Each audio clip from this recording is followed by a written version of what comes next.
یا ایھا الذین آمنوا اتقوا اللہ حق تقاتہ ولا تموتن الا وانتم مسلمون واعتصموا بحبل اللہ جميعا ولا تفرقوا.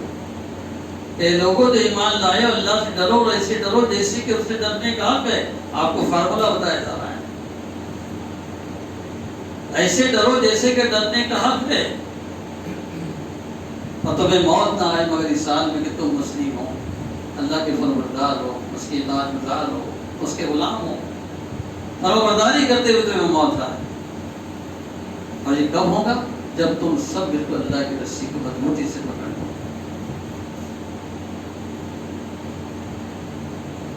ہمیں جو ڈرایا جا رہا ہے, ماحول نہیں کیا جا رہا ہے, ہمیں اگر یہ معلوم ہو کہ لا تحزن ان اللہ معنا, جب قرآن کہہ رہا ہے کہ آپ گھبراؤ نہیں, ڈرو نہیں, غم مت کرو, اللہ تمہارے ساتھ ہے.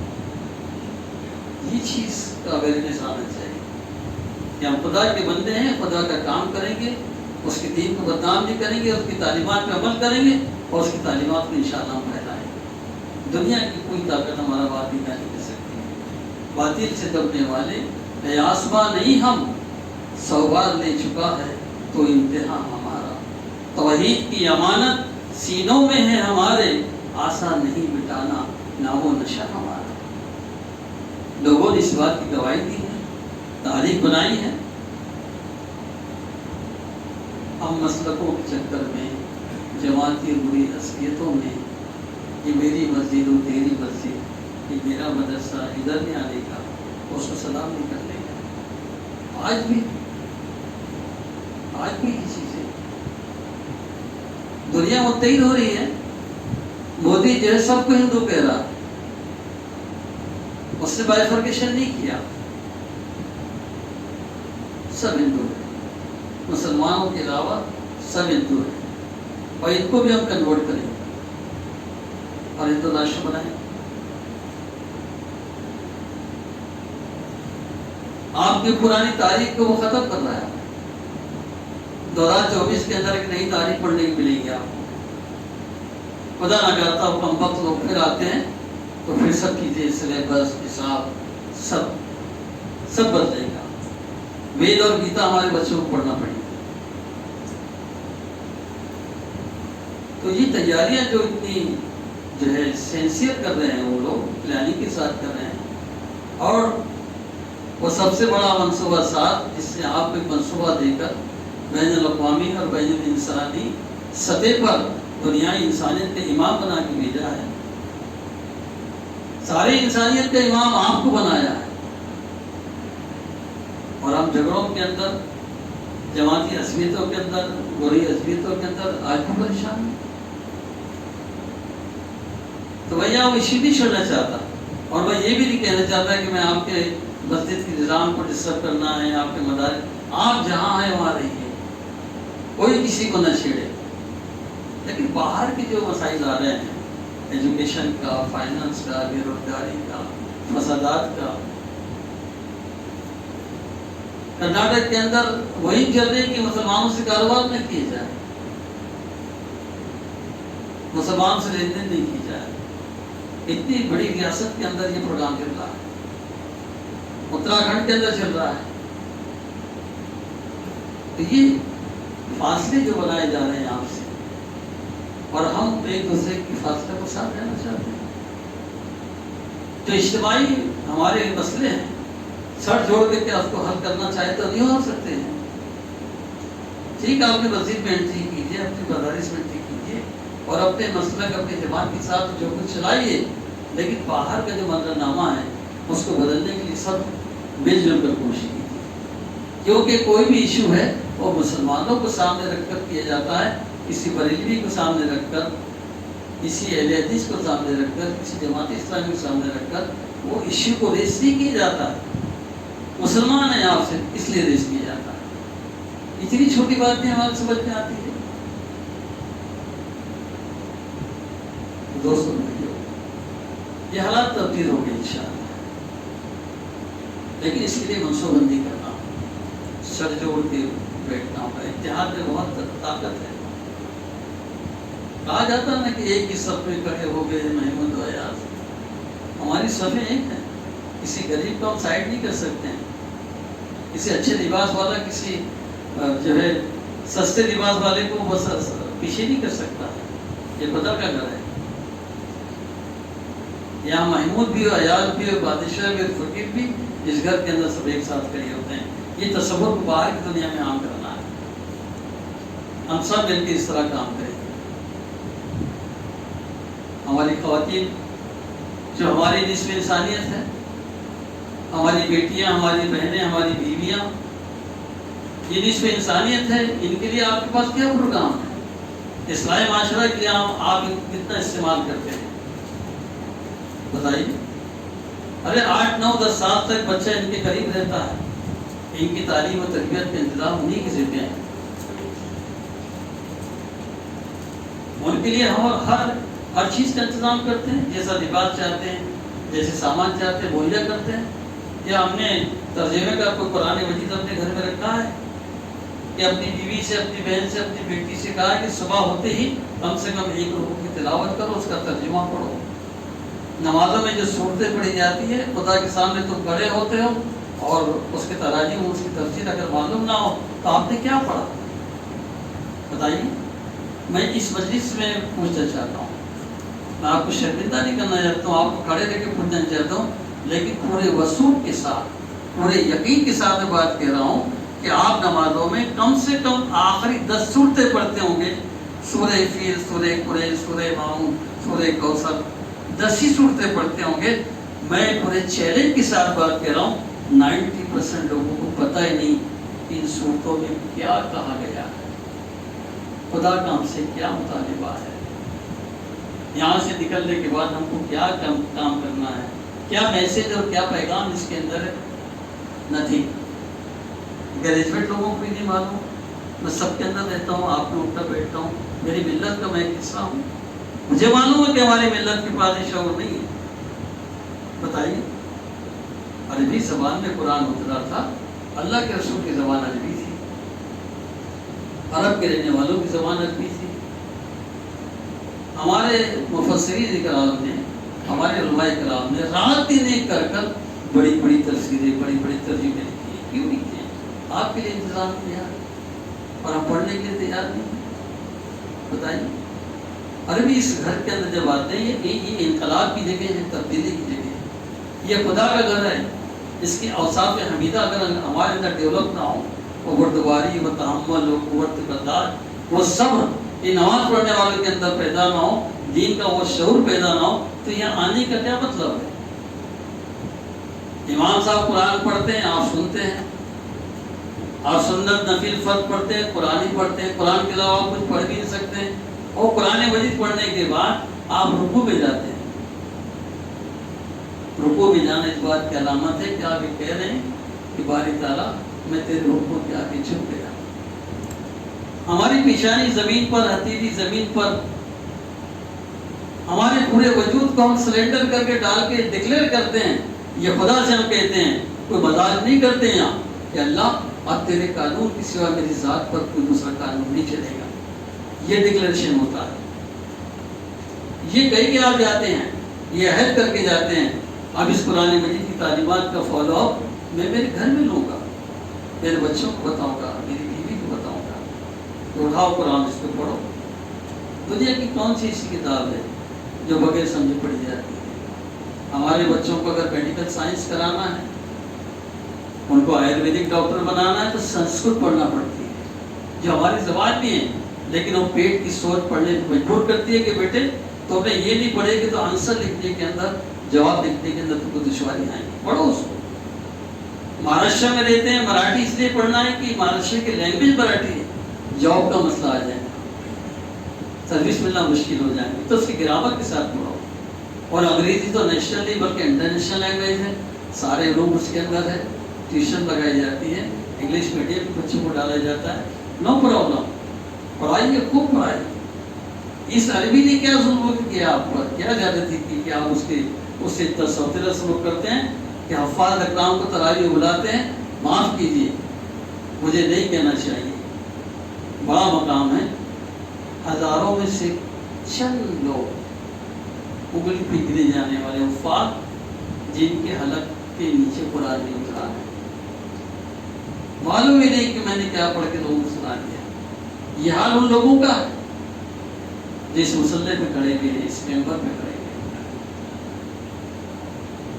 کیا یہ کام نہیں کرنا چاہیے ہم نے؟ ہمارے بچوں کو جو ہے اس طرح اویئرنیس نہیں کرنا چاہیے کہ نہیں بیٹے تم یہ بھی پڑھو۔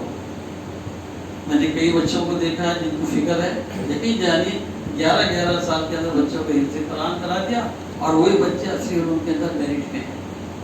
توجہ دیں گے بچے بنتے ہیں، سنورتے ہیں اور آپ کے لیے کام میں آئیں گے۔ اگر وہ ڈاکٹر بنے گا اچھا مسلم ڈاکٹر بنے گا، اگر وہ IAS بنے گا، IPS بنے گا، اچھا کمیشن بنے گا، کرپشن نہیں کرے گا، اس نے قرآن پڑھ کے آیا ہے، حدیث کی تعلیم پڑھ کے آیا ہے، وہ بدماشی نہیں کرے گا، وہ لوٹے گا نہیں۔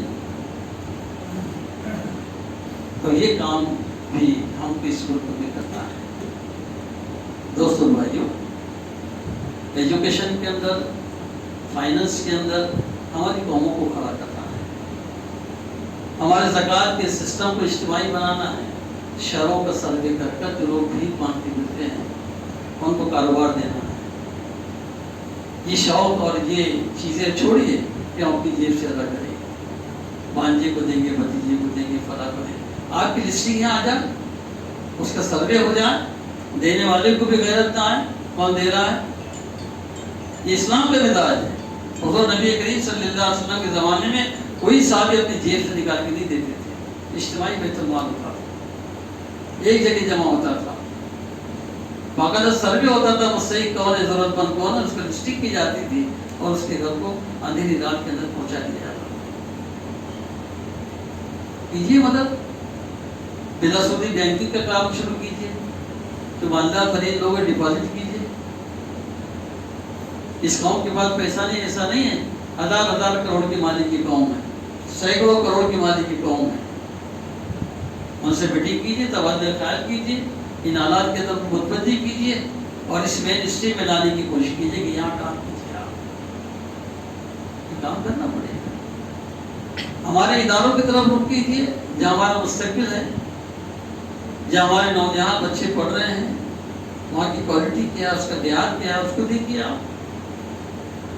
اور تعلیم کے علاوہ ان کو جو ہے مورل ایجوکیشن دیے جا رہے ہیں، نہیں دیے جا رہے، اس پر غور کریں۔ نہیں دیے جا رہا ہے، مینجمنٹ سے ریکویسٹ کیجیے، سب کی دستخط کے ساتھ ان کو پیپر دیجیے کہ یہاں کسی عالم دین کو جو ہمارے اسلاف کے جو ہے جیالوں کی تاریخ ہمارے بچوں کو بتائیں، ماضی کا کردار ان کے سامنے رکھیں، اسلام کی تعلیمات ان کے سامنے۔ ایک پیریڈ لینے کی گورنمنٹ پہ پابندی نہیں ہے، اتنا ہے کہ مینجمنٹ کو اس کا پے دینا پڑے گا۔ لیکن اگر اسکول کے اندر NCC سکھایا جاتا ہے، مارشل آرٹ سکھایا جاتا ہے، جوڈو کراٹے سکھایا جاتا ہے، گورنمنٹ آف مہاراشٹر کا، گورنمنٹ آف انڈیا کا سرکولر ہے، ہم مینجمنٹ کو آمادہ کریں کہ ان حالات کے اندر دفاعی پوزیشن کا اس میں رہیں، ہمارے بچوں کا فٹنس رہیں۔ یہ جم جو ہے، ورزش گاہیں جو ہے ہمارے اپنے علاقوں کے اندر ہم قائم کریں۔ میونسپلٹی کے اندر اس کا بہت بڑا فنڈ آتا ہے، لاکھوں روپے فنڈ آتا ہے، لیکن ہم نہیں لیتے، بندر بانٹ ہو جاتی ہے، بانٹ لیا جاتا ہے، اور جب منٹ بک ہوتا ہے اس پر وہ سیمنٹ اور ریتی گر جاتی ہے، وہ زمین پہ نہیں گرتی۔ ہم کو مانگنے کا بھی سلیقہ نہیں، ہمارا پیسہ ہے، ہم نے نلوں پہ ٹیکس بھرے ہیں، ہم نے مکانوں پہ ٹیکس بھرے ہیں، ہم نے جو ہے اپنے کاروبار کا ٹیکس دیا ہے، ہاں ہمارا یہ پیسہ وہ خزانے میں جاتا ہے اور وہ واپس آ کر ہم کو سروس دیتا ہے۔ احسان نہیں کرتی گورنمنٹ، یہ ہمارا پیسہ ہے۔ اگر غریبوں کا گھر بنتے تو ہمارے پیسوں سے بنتے ہیں، تو اس کو لینے کا جو ہے ہمارے پاس پیسے لوگ چاہیے، ویسے سوشل ورکر سے NGO چاہیے، ویسے قانون کے ماہرین چاہیے، یہ پیسہ لا کے سماج کو دے، بیواؤں کو دے، غریب بچوں کو دے، روزگار یوجناؤں سے لائے۔ نہیں لاتے ہم لوگ، چلا جاتا ہے۔ تو اس کے لیے وہ ہمارا ایک ملی فورم بنے، یہاں پر باشعور سمجھدار لوگ اس کے اندر انوالو ہوں، تمام مسلک، تمام مختلف فکر کے لوگ، علماء کرام، امام مساجد، پرنسپل، سوشل ورکرز، NGO، یہ سب لوگ جمیں اور شہر کا ایک نقشہ بنائیں۔ اس شہر کی ترقی کیسے کرنا ہے، یہاں کے نوجوانوں کو روزگار کیسے فراہم کرنا ہے، یہ اجتماعیت جو بڑی طاقت ہوتی ہے، آج سب کو دے سکتے ہیں۔ منصوبہ تو بنائیں، اب اپنے اپنی دال پہ روٹی لے کے اپنے اپنے گھروں میں اپنے اپنے کاروباروں میں اگر مست رہے تو ٹھیک ہے. خدا نے اس قوم کی حالت آج تک نہیں بدلی، نہ ہو جس کو خیال آپ اپنی حالت کی بدلنے. اللہ کو کوئی رشتہ داری نہیں سدھرنا چاہتے، نہیں سنبھلنا چاہتے، اللہ تعالیٰ اسی قوموں کو ان کے حال پہ چھوڑ دیتا ہے. اور خدا کے رسول فرماتے ہیں کہ جو قومیں رائدات چھوڑ دیتی ہیں ان پر ظالم حکمرانوں کو مسلط کر دیا جاتا ہے. کیا یہ حدیث صحیح ثابت ہو رہی ہے؟ تو دوستو احتساب کرو، ہر کوئی اپنا جائزہ دے، اپنے بچوں کے مستقبل کو دیکھیں کہ کہیں وہ آگ کا ایندھن بننے تو نہیں جا رہا ہے. یہاں اگر اس کو کوئی ضرب لگ جاتا ہے ہم تڑپ اٹھتے ہیں، اگر وہ بخار میں تڑپ اٹھتا ہے ہم پریشان ہو جاتے ہیں. اور یہی اولاد اگر خدا نہ کرتا ہماری آنکھوں کے سامنے جہنم کا اگر ایندھن بنے، کیا کریں گے آپ؟ وہاں تو رشتے پڑ جائیں گے، سب معاملہ بکھر جائے گا، نفس نفسی ہوں گی، کوئی کسی کی فکر نہیں کرے گا. وہ برینا ہوں گے کھڑے ہو کر، لیکن ان کو اپنے برینا ہونے کا بھی احساس نہیں ہوگا. اس قدر غضبناک ماحول رہے گا. ہمارا ایمان اس بات پر. تو دنیا اور آخرت کی کامیابی دو طرفہ. اب ایسا نہیں کہ بھئی آخرت کو کامیاب بنائیں گے اور بچوں کو روڈ پہ ڈال دیں گے. نبی کریم صلی اللہ علیہ وسلم کا ارشاد ہے کہ خوش نصیب ہے وہ مومن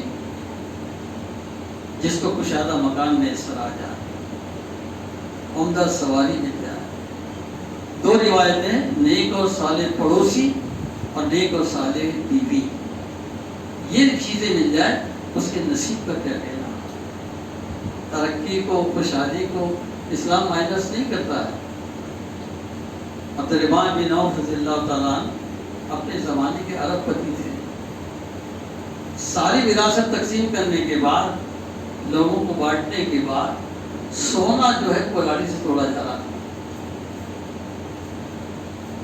لیکن وہی عبدالرحمن بن عوف جو عشرہ مبشرہ ہیں، ظاہر جنت کی بشارت ملی اتنے عرب پتی آدمی کو. یقیناً اپنی دولت کا صحیح استعمال کیا.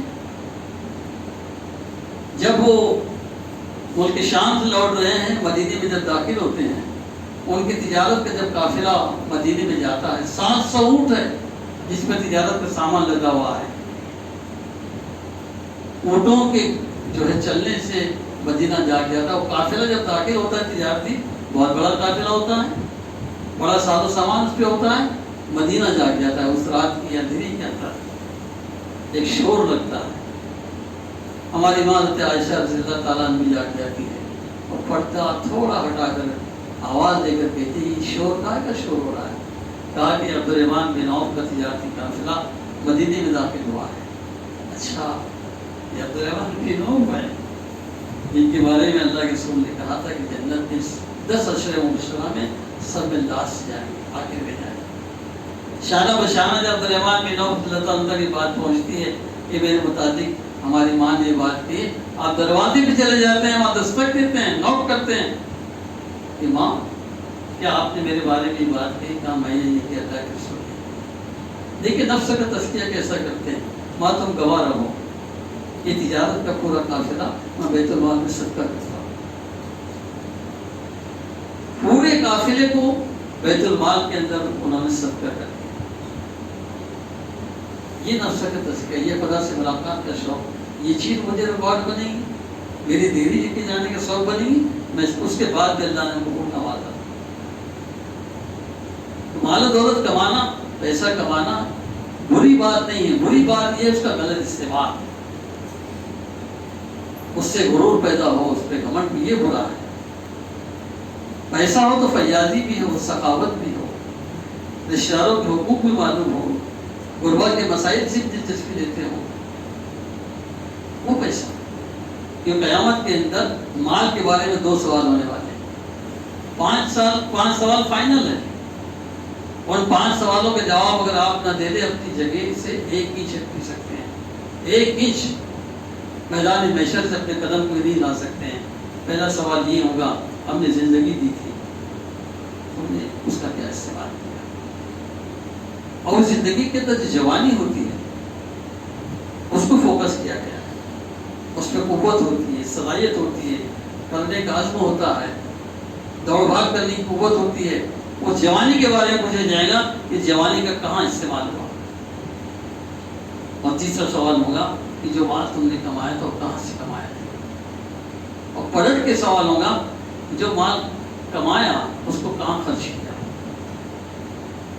اور پانچواں اور آخری سوال ہوگا کہ جو علم تم تک پہنچ چکا تھا اس پر تم نے کتنا عمل کیا تھا. میں یہ باتیں آپ سے کہہ رہا ہوں, کل آپ مجھ سے کہیں گے یہ علم جو گشت کرے گا یہ تم تک پہنچے گا, یہ امانت ہے. ابھی کمٹمنٹ کے ساتھ آپ کے سامنے بات آ رہی ہے, یہ بات ہے, یہ بات ہے, اب اس پہ عمل کرنا آپ کا کام ہے.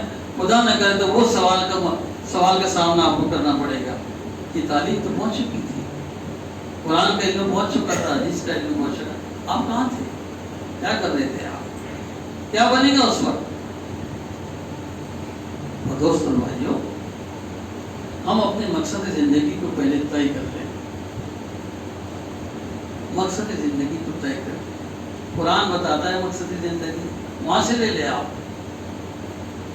میں نے جو آیت سورہ حج کی آخری رکوع کی پڑھی, اس میں کہا گیا وجاہدوا فی اللہ حق جہادہ واجتباکم, اللہ کے راستے میں ایسی جدوجہد کرو, ایسی کوشش کرو جیسے کوشش کرنے کا حق ہے.